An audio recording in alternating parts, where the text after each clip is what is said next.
Greetings everyone, welcome to our channel. இது வரைக்கும் நம்ம சேனலை சப்ஸ்கிரைப் பண்ணாதவங்க ப்ளீஸ் சப்ஸ்கிரைப் பண்ணுங்கள். இந்த வீடியோவில் 11th ஸ்டாண்டர்ட் காமர்ஸில் chapter 12 functions of commercial banks இந்த லெசனோட புக் பேக் எக்ஸசைஸ் பார்க்கலாம். பிஃபோர் ப்ரீவியஸ் வீடியோ பார்த்தீங்கன்னா 11th சாப்டர் பார்த்தோம். ஸோ இதில் நீங்கள் 1 மார்க்ஸ்க்கான ஆன்சர் அதில் கொடுத்துருக்காங்க. வெரி ஷார்ட் ஆன்சரில் பார்த்தீங்கன்னா first one, what is mobile banking? Mobile பேங்கிங்னா என்ன? பேஜ் நம்பர் 113 113 mobile banking இருக்கு இல்லையா, அந்த ஹெட்டிங் கீழே most of the commercial banks have designed computer programs called apps which can be downloaded in smartphones. So one point, இந்த app மூலமா இந்த smartphone a customer can operate his account transactions from anywhere. This service is known as mobile banking.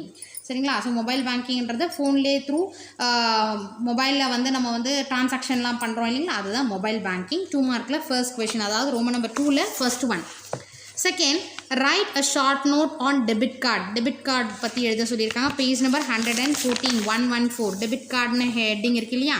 So ATM card வந்து debit கார்டுன்னு சொல்லலாம். First point, இந்த card வந்து this card is more useful in purchase of goods and services anywhere in India if the shop maintains a swiping machine facility. அடுத்து, visa card and Maestro card services are offered by Visa corporation and Mastercard both from the USA. RuPay card services were launched in March 2012 by the National Payments Corporation of India. இந்த paragraph ஃபுல்லாக நீங்கள் points மாதிரி எழுதுனீங்கன்னா நல்லாயிருக்கும். Roman number 2ல் second ஒனுக்கான answer. Third one பார்த்தீங்கன்னா credit card பற்றி எழுத சொல்லியிருக்காங்க. Write short notes on credit card. Page number 114 the same page. இங்கே இருக்க பாருங்கள் கிரெடிட் கார்ட்ஸ். கிரெடிட் கார்ட்ஸ் வந்து bank issue credit cards to customers and other eligible persons. So with this card the holder can purchase goods and services on credit at any shop in India. If the dues are paid within the stipulated time, no interest is charged. The credit limit is fixed by the issuing bank based on the income of the card holder. So ஒரு credit கார்டுக்கும் இவ்வளோன்ற மாதிரி amount fix பண்ணியிருப்பாங்க அந்த பேங்க்கு. So அந்த பேங்க்கில் வந்து நம்ம வந்து ஒரு 1 month டைம் கொடுப்பாங்க. ஆஃப்டர் தட் நம்மளால் பே பண்ண முடியல அப்படின்ற மாதிரினா இன்ட்ரெஸ்ட் வரும். ஸோ அந்த டைம்குள்ளே நம்ம வந்து நம்ம ஸ்வைப் பண்ணி யூஸ் பண்ணிக்கிறோம் இல்லைங்களா. இப்போ க்ராசரிஸ் பர்ச்சேஸ் பண்ணணும் அப்படின்னா கிரெடிட் கார்டு பேமெண்ட்டில் வாங்கிக்கிறோம். இல்லை வேறு ஏதாவது நமக்கு வீட்டுக்கு தேவையான பொருளோ என்ன வாங்கணுனாலும் கிரெடிட் கார்டு யூஸ் பண்ணிவிட்டு 1 month டைமிங்கில் அதை பே பண்ணுற மாதிரி நம்ம பார்க்குறது அது கிரெடிட் கார்டு. இந்த பேராகிராஃப் ஃபுல்லாக ரோமன் நம்பர் 2ல் தேர்ட் கொஷினுக்கான answer.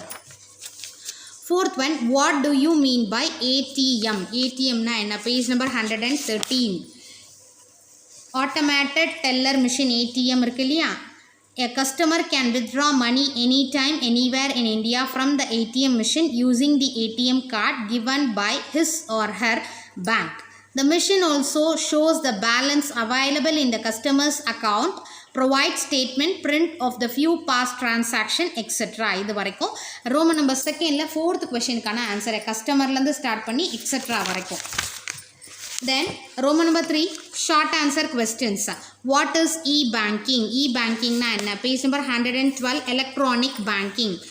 This reduces cost and time and makes banking services convenient to the customers. It is operated through internet. This service is a substitute for drafts, checks and other paper based transfer of funds. இது வந்து Roman number 3ல வந்து first question கான answer. Then second question, write a short note on RTGS. RTGS page number 112 இருக்கு பாருங்க. RTGS real time gross settlement systems. இதுக்கு வந்து நீங்கள் அங்கங்கே மார்க் பண்ணியிருக்கோம். எப்படின்னா, it was launched by the RBI in 2013.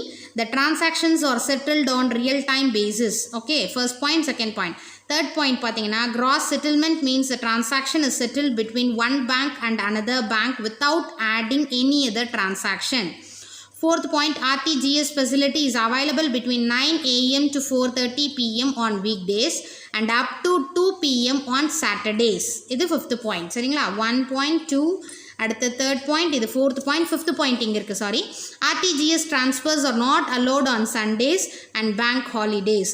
Minimum limit for RTGS transaction is 2 lakhs. சரிங்களா? ஆர்டிஜிஎஸோட minimum limit என்னென்னா 2 lakhs. இது வந்து 5-6 பாயிண்ட்ஸ் இருக்குது நமக்கு. Explain NEFT NEFT page number 112 த சேம் பேஜ் மேலே இருக்குது பாருங்கள். National electronic funds transfer. This was launched by the RBI in 2005. Under this electronic funds transfer system, bulk transfer of transactions are settled in batches during specific timings across India. இது வரைக்கும் எழுதிட்டு அதுக்கு அடுத்தது once in every half an hour from 8 to 7:30 PM அதிலிருந்து start பண்ணி ஹைதராபாத் இது வரைக்கும் roman number 3ல third question answer. So first 5 lines, அதுக்கடுத்து ஒன்ஸ்லேருந்து ஸ்டார்ட் பண்ணி ஹைதராபாத் வரைக்கும் ரோமன் நம்பர் 3ல third question. Next roman number 4 long answer questions பார்த்தீங்கன்னா first one discuss the various primary functions performed by the commercial banks. So any 5 primary function சொல்லியிருக்காங்க. Page number 106 and 107 and then 108. 106ல பார்த்தீங்கன்னா primary functions இருக்கு இல்லையா. The primary functions of a commercial bank are of 3 types. They are accepting deposits, granting loans and advances, creation of credit. So இதில் வந்து subdivision வரும் இல்லையா. So இந்த primary ஃபங்க்ஷன்ஸை எழுதிட்டு first accepting deposits அப்படின்னு ஹெட்டிங் போட்டுருங்க. அதில் அடுத்தது டிமாண்ட் டெபாசிட்ஸ் போட்டுட்டு இதை எழுதுருங்க. அடுத்தது அதில் ஃபர்ஸ்ட் ஒன் சேவிங் டெபாசிட்ஸ், அதுக்கு என்ன பண்ணுங்கன்னா ஜென்ரல் அதிலேருந்து ஸ்டார்ட் பண்ணி சேவிங்ஸ் அக்கௌண்ட் இது வரைக்கும் எழுதிக்கோங்க. இது வந்து சேவிங்ஸ் டெபாசிட். அடுத்தது செகண்ட் அந்த டிமாண்ட் டெபாசிட்லேயே கரண்ட் டெபாசிட்க்கு this account is suitable for business institutions அதிலேருந்து ஸ்டார்ட் பண்ணி இன் திஸ் அக்கௌண்ட் வரைக்கும். இது வந்து டிமாண்ட் டெபாசிட்டில் சேவிங்ஸ் டெபாசிட் ஒன்று, கரண்ட் டெபாசிட் ஒன்று. அடுத்தது டைம் டெபாசிட்னு ஹெட்டிங் போட்டுட்டு அதில் ஃபிக்ஸ்டு டெபாசிட் சர்டன் அமௌண்ட் அதிலேருந்து ஸ்டார்ட் பண்ணி 2 பாயிண்ட்ஸ் எழுதிக்கோங்க அக்கௌண்ட் வரைக்கும். அடுத்தது ரிக்கரிங் டெபாசிட் ஆர்டி சர்டன் அதிலேருந்து ஸ்டார்ட் பண்ணி ஃபிக்ஸ்டு டெபாசிட்ஸ் இருக்கு இல்லையா 5th லைனில் அது வரைக்கும் எழுதிக்கோங்க. நெக்ஸ்ட்டு பார்த்தீங்கன்னா பேஜ் நம்பர் 108ல் granting loans and advances second. ஓகேங்களா, ஃபஸ்ட்டு ஃபங்க்ஷன் வந்து அக்செப்டிங் டெபாசிட் முடிச்சிட்டோம். Second function granting loan and advances எழுதிட்டு அதில் அட்வான்சஸ்னு எழுதிக்கோங்க. ஓவர் டிராஃப்டில் இட் இஸ் அ கிரெடிட், அதில் வந்து கம்யூனிட்டி கஸ்டமர்ஸ் வரைக்கும் ஜஸ்ட்டு ஷார்ட் பாயிண்ட்ஸ் நம்ம எழுத போகிறோம். கேஷ் கிரெடிட் இதிலேருந்து ஸ்டார்ட் பண்ணி இட் இஸ் செக்யூர்டு அதில் வந்து ஷார்ட் பீரியட் வரைக்கும் 5th லைனில். Then discounting of bills business கஸ்டமர்ஸ்லேருந்து இன்ஸ்ட்ருமெண்ட் வரைக்கும். அடுத்து லோன்ஸ், ஏன்னா கிராண்டிங் லோன்ஸ் அண்ட் அட்வான்சஸில் 3 பார்த்தோம். அடுத்து லோன்ஸில் பார்த்தீங்கன்னா ஷார்ட் டேர்ம்லேருந்து பிஸ்னஸ் கன்சர்ன்ஸ் வரைக்கும். Next housing loan, consumer loan and then vehicle loan, education loan, jewel loan. இதோட ஹெட்டிங்கை மட்டும் எழுதிட்டு இதில் உங்களுக்கு விருப்பம் இருந்தால் ஏதாவது 2 லோனோடது 2 பாயிண்ட்ஸ் எழுதுங்க. சரிங்களா. ஸோ இந்த லோனில் வந்து இதோட சப்ஹெட்டிங்ஸ் எழுதணும். ஹவுசிங் அதாவது லோன்ஸ் இன் 3 லைன்ஸ் எழுதிட்டு ஹவுசிங் லோன், ஓகேவா. Generally commercial banks provide the following loans போட்டு housing loan, consumer loan, vehicle loan, educational loan, jewel loan. அடுத்தது creation of credit third one.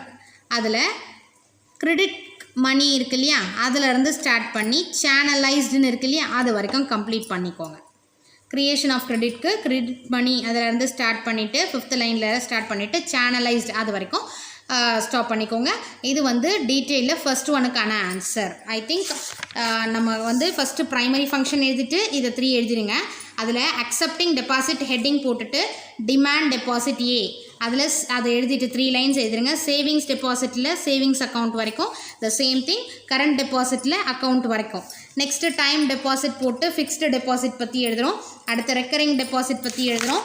Next granting loans and advances overdraft எழுதுகிறோம், cash credit எழுதுகிறோம். Then discounting of bills லோன்ஸுன்னு heading போட்டுட்டு என்னென்ன லோன்ஸ்னு எழுதுங்க. இதில் உங்களுக்கு முடிஞ்சதுன்னா எனி 2 லோனில் ஜஸ்ட்டு 2 பாயிண்ட்ஸ் எழுதுங்க, ட்ரை பண்ணுங்கள். அதுக்கு அடுத்தது ஃபைனல் இது கிரியேஷன் ஆஃப் கிரெடிட்டில் கிரெடிட் மணியிலேருந்து சேனலைஸ்டு வரைக்கும் டீட்டெயில் ஃபர்ஸ்ட் ஒனுக்கான answer. Then second detail explain the various secondary functions of commercial banks. Any 5 இதுலேயும் எனி 5 செகண்டரி ஃபங்க்ஷன்ஸ் கேட்டிருக்காங்க. பேஜ் நம்பர் 109 செகண்டரி ஃபங்க்ஷன்ஸ்னு இருக்கா அதில் ஏஜென்சி ஆஃப் ஃபங்க்ஷன்ஸ்னு போட்டுட்டு இதை எழுதிட்டு என்னென்னா ட்ரான்ஸ்ஃபர் ஆஃப் ஃபண்ட்ஸில் பேங்க்ஸ்லேருந்து ஸ்டார்ட் பண்ணி 3rd லைனில் அனதர் சிம்பிள் பாயிண்ட்ஸ் தான் நம்ம கொடுத்துருக்கோம் 2 points transfer of funds. Then page number 110ல் periodic payment of premiums, rent etcetera இருக்கு இல்லையா அதை எழுதிக்கோங்க. எழுதிட்டு நம்ம வந்து எக்ஸெட்ரா ஓகேவா from the account of customers after இன்ஸ்ட்ரக்ஷன்லேருந்து கஸ்டமர்ஸ் வரைக்கும். அடுத்து collection and payment of cheque இருக்கு இல்லையா, ஆன் பிஹாஃப் ஆஃப் கஸ்டமர்லேருந்து கஸ்டமர்ஸ் அக்கௌண்ட் வரைக்கும். Then acting as executors, trustees and attorneys பேங்க்ஸ்லேருந்து ஸ்டார்ட் பண்ணி டெத் வரைக்கும். Then conduct share market transactions, demat account அதிலேருந்து ஸ்டார்ட் பண்ணி ரைட் சைடில் பை த கஸ்டமர் வரைக்கும். Then preparation of income tax return இருக்கு இல்லையா, அதில் இந்த 3 lines. Dealing in foreign exchange இந்த 2 lines. அடுத்து ஆக்டிங் ஆஸ் கரஸ்பாண்டன்ட் இந்த 2 lines. ஸோ ஜென்ரல் தான் இது, சரிங்களா.